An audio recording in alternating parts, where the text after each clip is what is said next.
galerinha! Estamos aqui para mais uma aula da nossa eletiva Ciências da Natureza para o Enem. Vocês já viram diversas temáticas que foram abordadas dentro da nossa eletiva e agora a gente já está aqui finalizando, né? Já preparando também para a nossa culminância.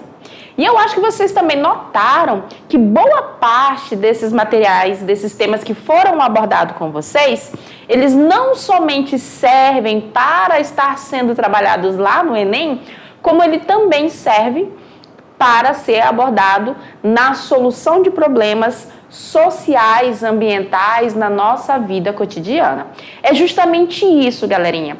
Essa eletiva nossa, ela abordou diversos temas que são trabalhados dentro do Enem, mas voltados para a nossa vida cotidiana, porque é isso que as ciências da natureza vem trazer para vocês quando a gente tem o estudo dela no decorrer do nosso ensino médio. Vem trazer conhecimento científico que vai ajudar a desenvolver pessoas que vão estar à frente de projetos para solucionar problemas da nossa vida cotidiana. E aí, o que nós vamos trabalhar hoje? Já que nós estamos falando de ciência da natureza para o Enem, nós vamos hoje entrar, dar continuidade aos conteúdos de química, que são trabalhados dentro do Enem e que também tem relação com a qualidade de vida dos seres humanos no nosso planeta. Então, a gente vai trabalhar hoje a química ambiental. É isso mesmo, nós vamos trabalhar temas que são um pouco polêmicos, em relação à química ambiental, mas que refletem diretamente na qualidade de vida de nós, dos seres humanos. Então, vamos lá para a gente trabalhar hoje efeito estufa e aquecimento global. Qual é o ponto? O ponto que a gente vai estar abordando nessa aula é você conseguir relacionar o conceito, entender o conceito de efeito estufa e poder questionar, poder argumentar, poder estar discutindo como isso implica no aquecimento global. Um efeito depende do outro. Então, para a gente falar do efeito estufa, nós temos que entender o que é esse efeito, como que ele acontece. A base principal para esse efeito é a nossa camada de ozônio. Então, a gente vai iniciar conhecendo quem é o ozônio, ir para a camada e depois entender como que funciona o nosso efeito estufa. Então, aqui, a camada de ozônio ela é composta por um gás, que vocês já devem conhecer, gás ozônio. Exatamente. O ozônio, gente, ele é um alótropo do oxigênio, é a sua forma aqui, alotrópica, Por quê? É a forma aonde o elemento oxigênio vai se apresentar de um modo diferente do oxigênio gás que a gente conhece. Então, nós temos aqui, o que é a forma alotrópica?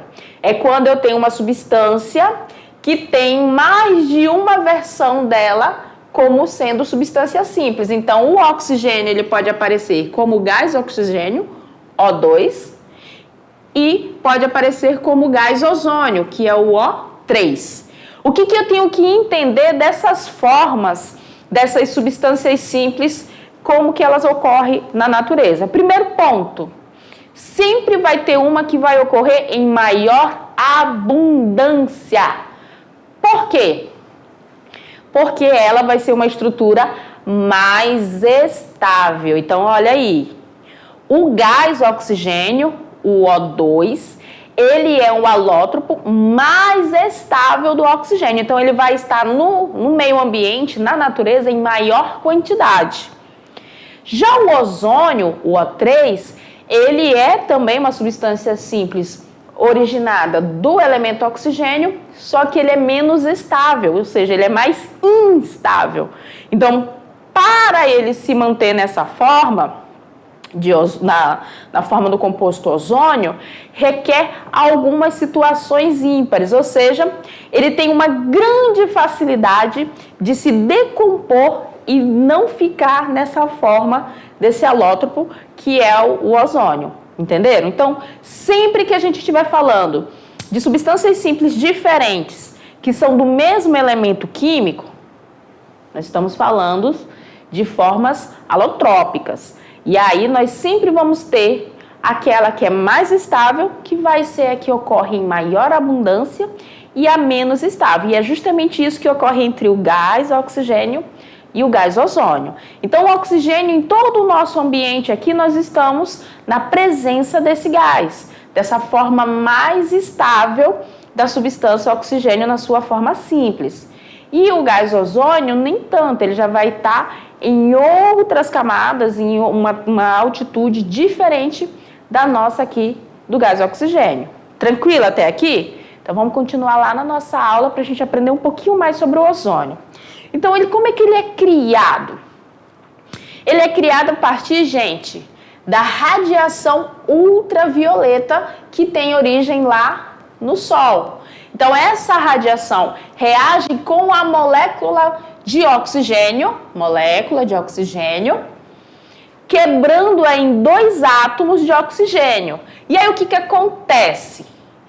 Quando eu tenho lá essa interação, química para que te quero mesmo, tá? Eu tenho aqui, ó, a molécula de oxigênio, O2. Tenho a interação dela com a radiação ultravioleta. Então, essa ligação aqui, ela é quebrada. Libero os 2 átomos de oxigênio no ambiente.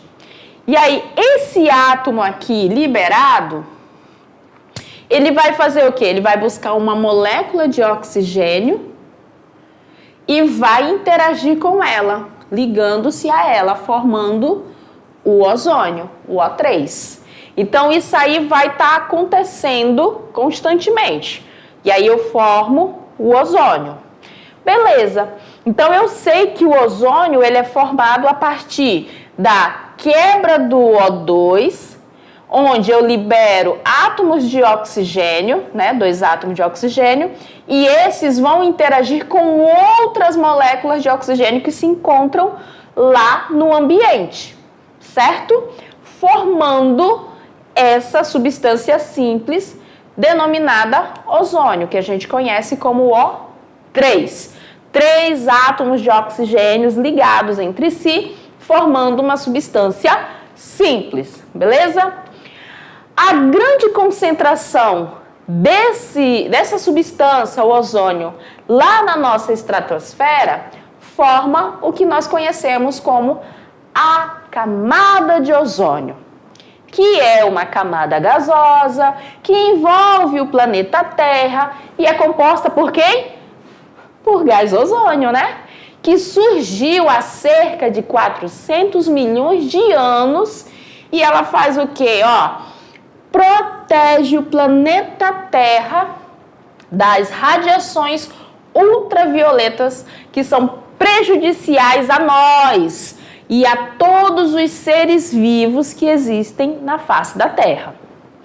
Como que isso ocorre, gente? Ela não permite a absorção de toda a radiação que o Sol emana para a Terra. Se não houvesse esta camada de ozônio, nós teríamos aí sérios problemas com relação à quantidade de radiação que ia ser incedida sobre a superfície terrestre. Mas aí nós temos um outro ponto sobre a camada de ozônio. Primeiro, a gente viu que ela é formada a partir da interação do oxigênio molecular com átomos de oxigênio que ficam livres na atmosfera pela quebra das moléculas de O2, certo? O segundo ponto é que a gente viu que ela é, bem antiga, né? A camada de ozônio ali, 400 milhões de anos atrás, ela começou a surgir para formar essa, digamos assim, essa esfera, essa camada protetora em volta do nosso planeta. E aí a gente tem um grande ponto da camada de ozônio, é que antigamente, quando o nosso planeta esfriou, a gente sabe, ali tem vários estudos que falam, né, que houve a era do gelo e todas essas situações. Então a camada de ozônio, ela permitiu reter calor suficiente sobre a superfície terrestre para que houvesse aí a evolução da vida como a gente conhece hoje. Então, assim, digamos que é um sistema que que deu origem para permitir a água no estado líquido, como a gente conhece, e também o desenvolvimento da vida no nosso planeta. Mas qual é o ponto, então, dessa camada de ozônio que a gente vive hoje? A gente sabe que ela protege da radiação, mas aí o ponto principal que ocorre é que essa camada, ela é muito instável, porque ela é formada justamente por uma forma das substâncias simples do oxigênio que não é tão estável assim, que é o ozônio, e ela com muita facilidade acaba se desmanchando, acaba se destruindo. E aí existem alguns fatores, né, que são potenciais e ali vão estar influenciando, apressando, podemos dizer assim, a deformação dessa nossa camada. Então a gente vai ver agora um pouquinho de como que ocorre essa situação da camada de ozônio estar se desfazendo. Vocês devem ter ouvido já diversas vezes, existem buracos na camada de ozônio. Mas como assim buraco? Alguém foi lá e furou? Como é que acontece isso? Agora a gente vai falar um pouquinho desse mecanismo para você entender qual é a situação e o principal, quais são as consequências que a gente pode vivenciar, e boa parte já estamos vivenciando, a partir da destruição dessa camada. Vamos lá na aula? Então, olha só. A gente viu que o ozônio ele é formado a partir da interação do oxigênio com moléculas do gás oxigênio. Beleza. E eu falei no início da aula que ele é uma das substâncias simples formada do elemento oxigênio que é a menos estável, então ele é muito sensível, podemos dizer assim. Ele é naturalmente, gente, destruído lá na estratosfera. Por quê? A mesma radiação que dá origem a ele também favorece a sua destruição. Então, para cada molécula de ozônio que é destruída, o que acontece? Surge um átomo de oxigênio e uma molécula de oxigênio são formados. Por quê? O ozônio é o quê? O3. Quando eu tenho a quebra dessas ligações que formam a minha substância, eu vou liberar O2 mais um átomo de oxigênio. Lembram lá das leis de conservação das massas? Se eu tenho 3 oxigênios aqui no início da minha reação, eu tenho que ter 3 oxigênios no final da minha reação também. Então, se eu tenho 2 formando uma molécula de gás oxigênio, com mais um átomo de oxigênio aqui, dão 3, a minha equação está correta. Isso ocorre porque, como o ozônio ele é instável, a própria radiação solar fornece a ele energia e faz com que os átomos comecem a vibrar e aí ele rompe as ligações liberando gás, oxigênio e um átomo de oxigênio.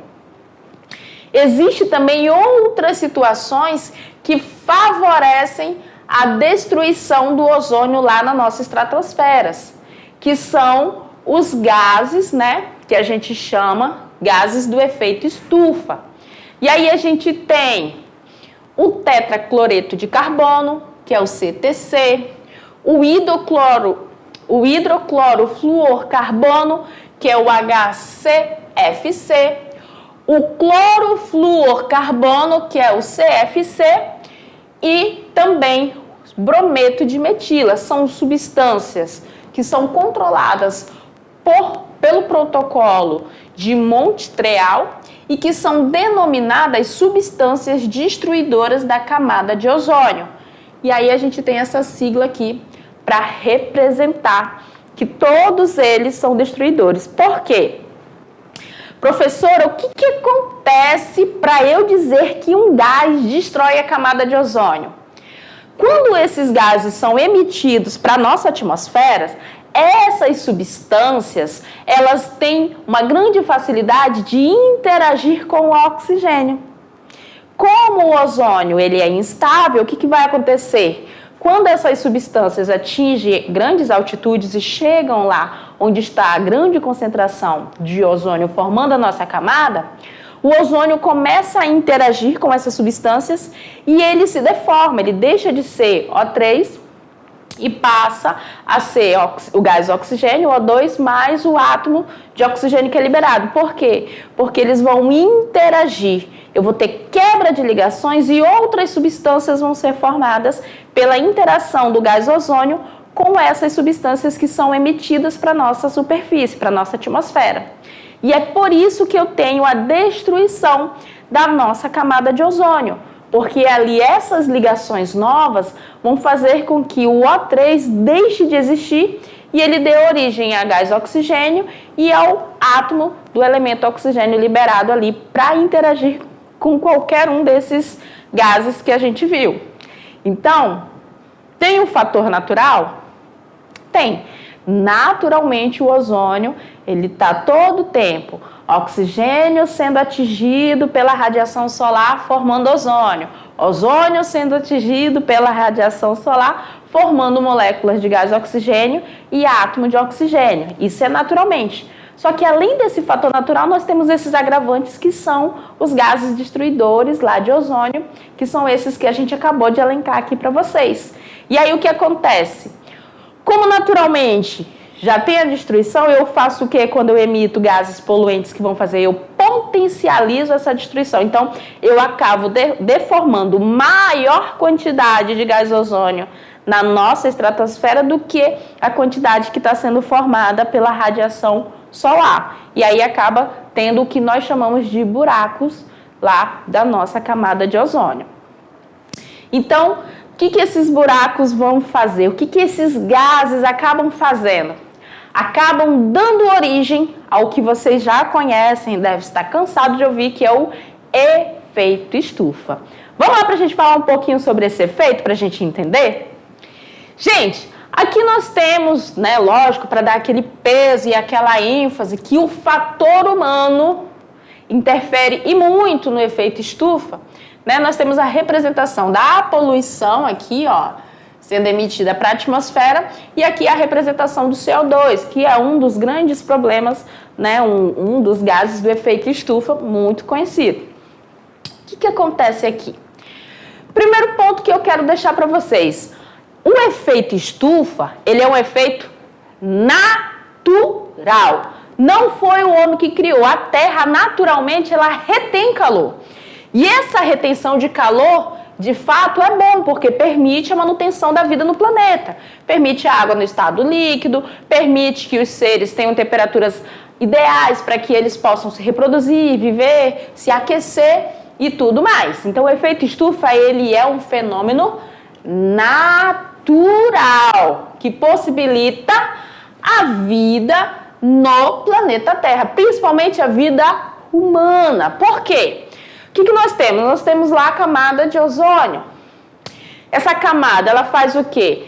Ela não permite que toda a radiação entre no planeta, né? Ela faz com que a radiação, a energia solar que chega no planeta seja refletida de volta para o espaço e ao atingir o topo da nossa atmosfera terrestre, parte dessa energia é absorvida pelos oceanos e pela superfície da Terra, que faz o quê? Um aquecimento. Então, a camada de ozônio, como a gente viu aqui, ó, vamos aqui rapidinho. A camada de ozônio, ela faz o quê? Ela impede a radiação, beleza? Então, parte da energia do Sol bate na camada e é refletida para o resto do espaço, volta para o espaço, e parte da energia ela entra na Terra, outra parte, quando atinge a superfície, também é mandada para fora, e outra é absorvida pelos nossos oceanos e pela superfície do nosso planeta, mantendo assim, né, uma temperatura que é ideal, que seria ideal para a possibilidade da vida aqui. Então, uma parcela desse calor é irradiada de volta ao espaço, bate na superfície da Terra e, ó, mandamos de volta. Mas o que acontece? Quando essa radiação é para passar de volta e ir direto para o espaço, ela acaba sendo retida na nossa superfície devido à presença de gases de efeito estufa, que que apesar de deixarem passar a energia vinda do Sol, né, que é emitida em comprimento de onda menores, são opacos à radiação terrestre, que é emitida em comprimentos de onda maior. E o que acontece? Que essa diferença nos comprimentos de onda se deve à diferença nas temperaturas do Sol e da superfície da Terra. E esse é o ponto, porque essa energia que deveria ser mandada de volta, eu não estou nem falando da radiação, estou falando da energia mesmo, a energia na forma da luz que a gente sente aquele calor e tudo mais, ela bateria na superfície terrestre, uma parte seria absorvida e outra parte mandada de volta. Ela sai da superfície, quando chega na atmosfera, ela encontra esses gases, o que esses gases fazem?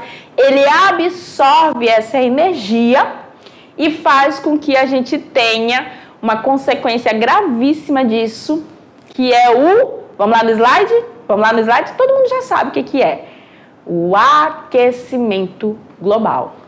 Aqui para dar ênfase, gente, essa imagem, ela é da seca do Rio Madeira, ela foi tirada em julho de 2021, para vocês observarem aqui. Ai, professora, mas nós temos a estiagem amazônica, que é normal, é natural, que ficam aí julho, agosto, setembro sem chuvas. Mas nós estamos passando por um processo que a cada ano a gente tem uma estiagem mais severa e o recuo e evaporação das águas dos nossos rios estão sendo cada vez maiores. Isso porque hoje nós temos temperaturas, picos de temperaturas aqui na nossa região que também são maiores, né? E fora que nós temos, devido ao aquecimento global, uma grande mudança de clima em diversas partes do mundo. E nós, como parte do mundo, também sofremos essas mudanças. Hoje nós temos temperaturas que a sensação térmica chegam a situações nunca vividas antes pela nossa população local. Tudo isso, galerinha, é um reflexo da poluição que faz com que a presença desses gases lá na nossa atmosfera retenha cada vez mais uma maior quantidade de calor. E aí eu vou ter um aquecimento global com maior intensidade em pontos específicos do nosso planeta. Então, o que acontece? O que a gente chama de aquecimento global? A gente chama de aquecimento global, gente, o aumento das temperaturas médias do planeta ao longo dos últimos tempos, que é causado pelas práticas humanas. Em tese, ele é causado pelas práticas humanas. Embora exista aí, lógico, sempre dentro do campo científico, discordâncias, é normal. Eu tenho sempre um grupo que aponta que o efeito estufa tem sido intensificado pela prática do homem e outros que vão dizer, não, naturalmente a Terra iria ter esse aquecimento. Mas quais são os pontos? Aí que tá. Nós temos o derretimento das calotas polares, o aumento do nível do mar. Aí você pensa, mais água, mas lembra, água salgada. Temos cidades costeiras, temos muitas situações que trazem consequências negativas para a gente com isso. Fora a escassez de vida em certos pontos do planeta. Nós temos a situação da crise hídrica, né? Escassez de água em algumas regiões, extinção de espécies e danos à diversidade de ecossistemas, perdas de terras em decorrência ao aumento do nível do mar, que provocará também ondas migratórias. O que nós temos também? Secas severas, queimadas descontroladas, poluição pelo aumento da temperatura. Em alguns locais, gente, ocorre sim de matas com baixa umidade e exposta a certas temperaturas de fogo pegar instantaneamente, mas boa parte a gente sabe que são práticas humanas, dos seres humanos. Então essas temáticas, elas estão em altas e vão continuar em alta por um bom tempo dentro do nosso estudo, porque nós precisamos desenvolver tecnologia e conhecimento, ou melhor dizendo, conhecimento e tecnologias que possam minimizar, quanto mais melhor, né? Minimizar esses impactos. E é por isso que a gente estuda isso dentro da química, dentro da física, da biologia, das ciências da natureza de um modo geral. Porque a gente busca, galerinha, melhorar a qualidade de vida nossa, das futuras gerações, da sua geração, dos seus filhos, dos seus netos e assim sucessivamente. Para a gente fechar o gancho, já que nós estamos falando de Enem, eu trouxe aqui para vocês uma questão bem interessante que aborda a química ambiental. Vamos lá para a gente fazer a resolução juntos? Então, vamos lá. É uma questão que caiu no Enem de 2021 e fala o seguinte: com o aumento da população de suínos no Brasil, torna-se necessária a adoção de métodos para reduzir o potencial poluidor dos resíduos dessa agroindústria, uma vez que, comparativamente ao esgoto doméstico, os dejetos suínos são 200 vezes mais poluentes. Sendo assim, a utilização desses resíduos como matéria-prima na obtenção de combustíveis é uma alternativa que permite diversificar a matriz energética nacional, ao mesmo tempo em que parte dos recursos hídricos do país são preservados. Aí aqui tem a fonte desse estudo, né, dessa publicação. E aí a pergunta é, olha só, todo esse texto aqui, ele é um suporte, ele traz um contexto, uma contextualização. Em cima desse contexto eu tenho uma pergunta.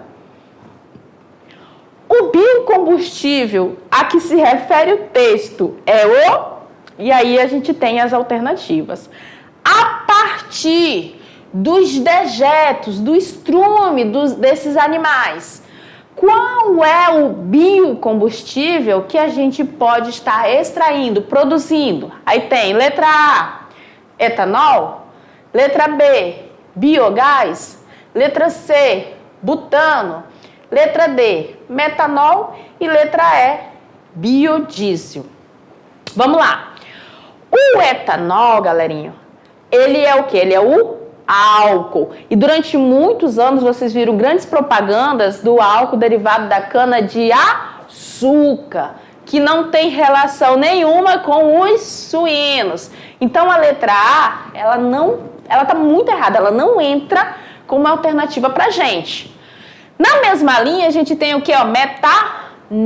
Ó a nomenclatura, nol. A terminação ol é característica do grupo funcional dos álcools, que novamente também aqui seria um combustível não relacionado ao dejeto dos suínos. Que dejeto é esse, professora? O estrume, né? O cocô do porco. Não tem relação ali com a família do grupo funcional dos álcools. Então a letra D também não pode ser uma resposta correta. Na letra E a gente tem biodiesel. Você pensa, é o biodiesel, é esse. Esse é o cara, é aí, nós vamos aí. Calma, respira. O biodiesel, se você for observar, ele está muito relacionado com plantações de girassol, mamona, outros tipos de plantações que trazem óleo para esse material ser produzido.